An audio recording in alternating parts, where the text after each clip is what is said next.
Eta gaurkoan, Arratxapea auzora joanen gara, izan ere hementxe lanean ari dira auzo horretan esan bezala, federazion batean izeneko aurra isialdian lan egiten duen elkarte bat, horretaz hitz egiteko hementxe dugu federazion bateko kide bat, Vanessa Cisneros, arratsaldeon eta ongi etorri Xaloa telebistara. Bueno, azaldu guzu pixka bat, zer da federazion bat, izen horrez ezagutzen duguna, Arratxapean ziurrenik ezagunagoa izango da, ez? Guraso eta aur mundu horretan, baina azaldu guzu zer den, eta ze lan egiten duzuen. Elkarte bat gara, auzoko gazte multzo bat, hor gaude, lan egiteko aurrentzako eta gaztentzako aisialdi berezi bat izateko, berezi, preventiboa eta denon elkarrekin gozatzeko eta ezitzeko. Osa, gine sortu zenuten federazion bat elkarte hau, elkarte hau? Batean berekoa 2001an sortu zen, baina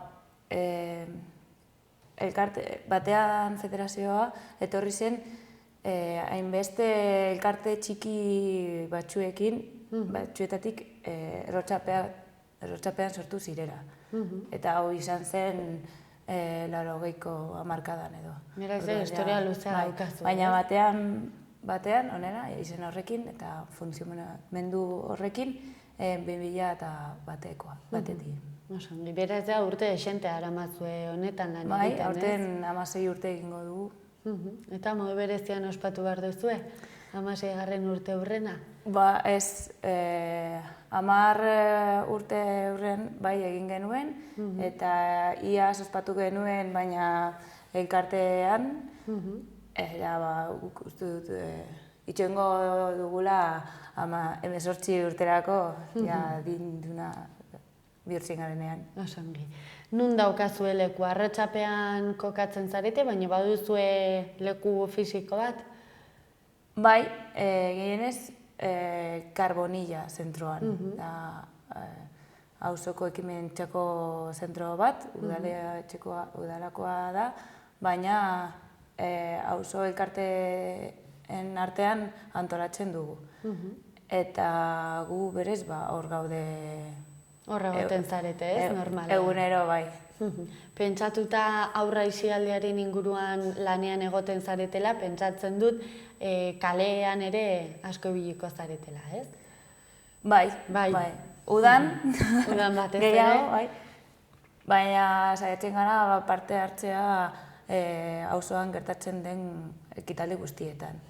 Eta ziurtatzeko beti badagola txoko bat aurrentzako eta umentzako edo zer gertatzen den. Bada, ez? Bai.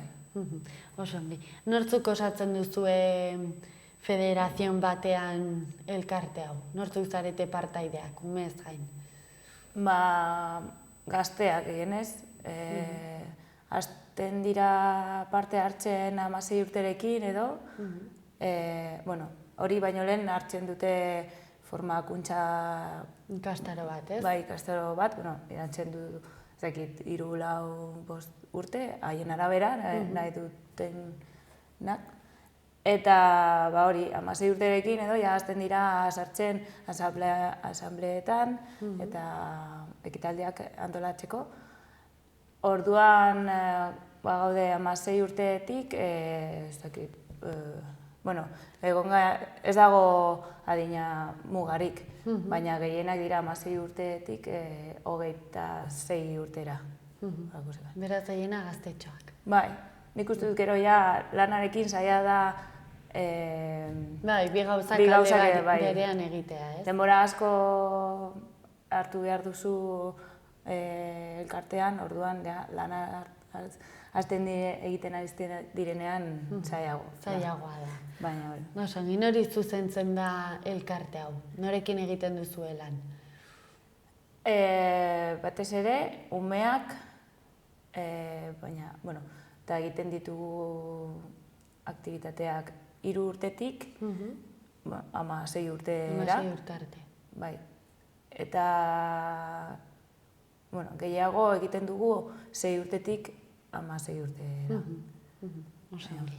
Norke horretaz aparte ere, badakigu urte osoan zeharrez, gauza asko egiten dituzuela, jarduera asko, lehen aipatu diazu hori esaizu. Noiz egiten dituzue asteburutan edo eta aipatu diazu hor oso zerbitzu zabala ematen duzuela, ez? Zer eskaintzen duzue urte osoan zehar? Kurtsoan zehar egiten dugu egunero jarduera bat. Edo gitarra tailerrak, dantza tailerrak, eskola laguntza, ludotekak eta ezberdinak, ezberdin adinetarako eta hori egunero bada zerbait. Eta formakuntza gaztetxoekin. Orain baditugu 5 talde formakuntzan. Hau da 70 gazte edo formakuntzan daudela, eta egiten dugu dinamikak ikasteko nola komunikatu, nola ez dakit emozio hezkuntza, berdintasuna, kultura inguruan eta arlo desberdinak, ez? Gero monitorea izateko ezberdin tresnak izateko. Hau da, kurtsoan zehar, urriatik ekainera. Da gero, 3 hilabetero egiten dugu 2 asteburuko kanpaldiak. Bat txikitxoekin eta beste bat gaztetxoekin.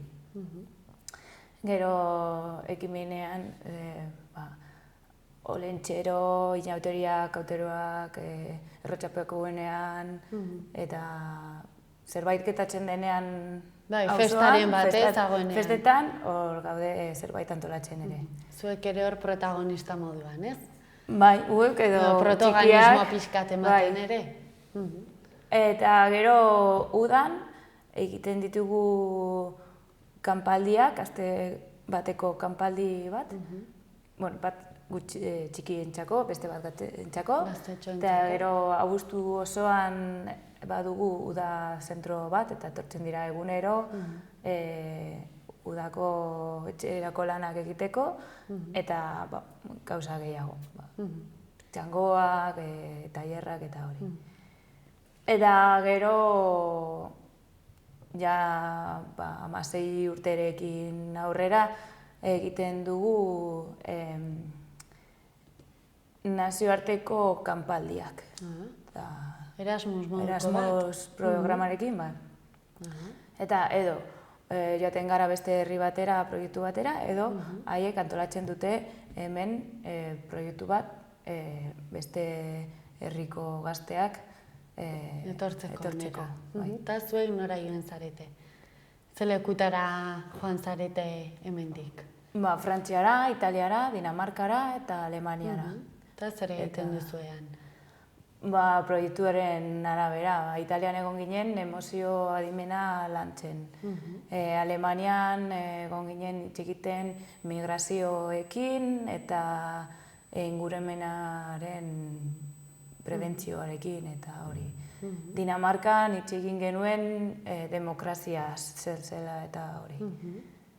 Eta etorri direna, joan den udan egon ginen berdintasunarekin lanean.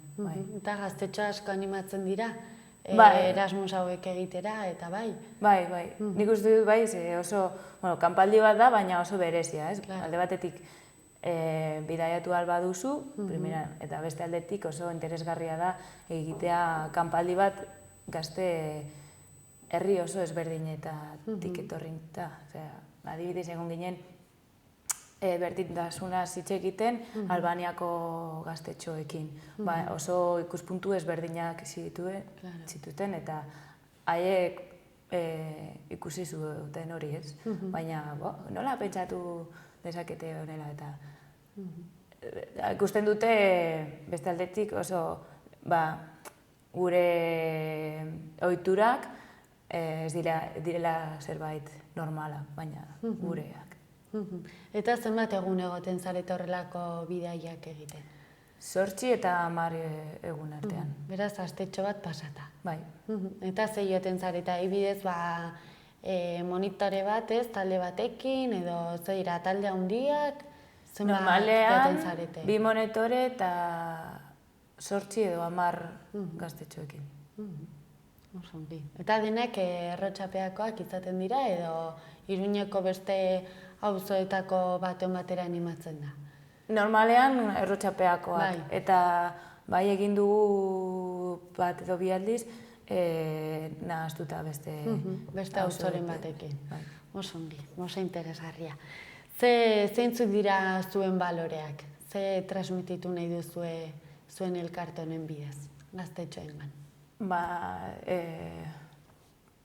Partizipazioa, espiritu kritikoa, berdintasuna, burua zabalik, eta... Munduari begira irekita ukitza burua, ez? Bai, elkarteaz mugitzea edo... Elkartea sustatzea edo? Bai, kontraiatzeko gure individualitatea, ez? Osea, kolektibotasuna? Bai, hori horako. Hori, lan egitea beti taldean eta ez bakardadean, eta... Pentsatzen dut ere gertatuko zitzaizuela, ez? Hainbeste aurrekin egon eta gero 2000 batetik, ez? Bueno, ja, 80ko hamarkadan horra hasi zineten, baina pentsatzen dut zuekin egon diren aurre asko orain beste aldean daudela, ez? Monitore bezala. Hori gertatu zaizue asko, ez? Bai, gehienak oraintxe bertan... Dira, hortik pasatutakoak, ez? Egon ziren aurrak orain begiraleak dira. Begiraleak. Eta,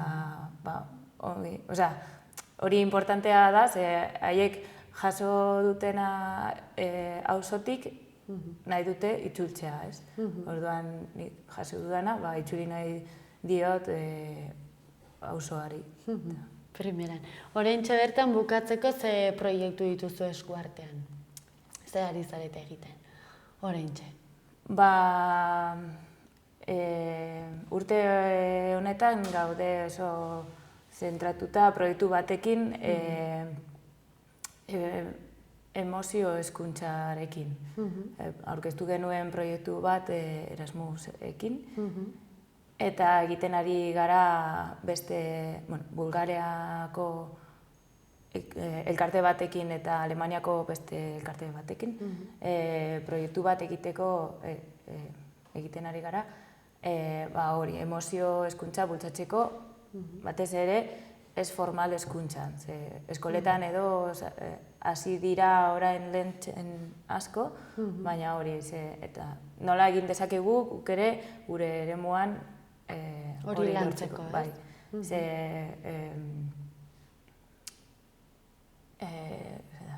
Kompetentzietaz asko egiten hitz egiten ari da, baina bakarrik, edo ikustu dugu, asko zuzentzen ari direla kompetentzia teknikoa, edo matematikoa, teknologikoa eta hauek, eta gizarte adimenak dira guztiak hor nahaztuta eta hori. Eta pentsatzen dugu emozio adimena dela matematika adimen bezain garrantzitsua. Orduan hori gaude formakuntza asko egiten eta lantzen, eta hain zuzen ere joan den astean egin genuen asteburuko kanpaldi bat gaztetxoekin, eta asko landu genuen haiekin haien emozio adimena. Eta horretaz gaude. Beste aldetik, jarraitu nahi dugu iaz hasi ginen intereskola ginkana batekin, euskara bultzatzeko, D eredukoak eta beste eredukoekin. Eta barnetegi itxo bat egingo dugu familiekin, eta gauza asko. Primeran, zuekin harremanetan jartzeko, kontaktuan jartzeko zer egin behar da? Hola, arratsalpeako norbaitek ikusten bagaitu. Karbonillara etorri, ze beti gutako norbait bada hor. Edo Facebooken, federazion batean federazioa aurki daiteke. Edo emailaz, fed@gmail.com, edo badugu webgune bat, horri bat, batean.org. Eta, auzoan zehar oso erreza da aurkitzea. Gainera hor kaletik ibiltzen zaretenean eta antzemango da, hortik zabiltzatera. Oso ongi Vanessa, mila esker, Charloa Telebistan izatagatik eta zorionak egiten duzuen lan guztiagatik. Mila esker eta eskerrik asko zuek gonbidatzeagatik. Mila esker.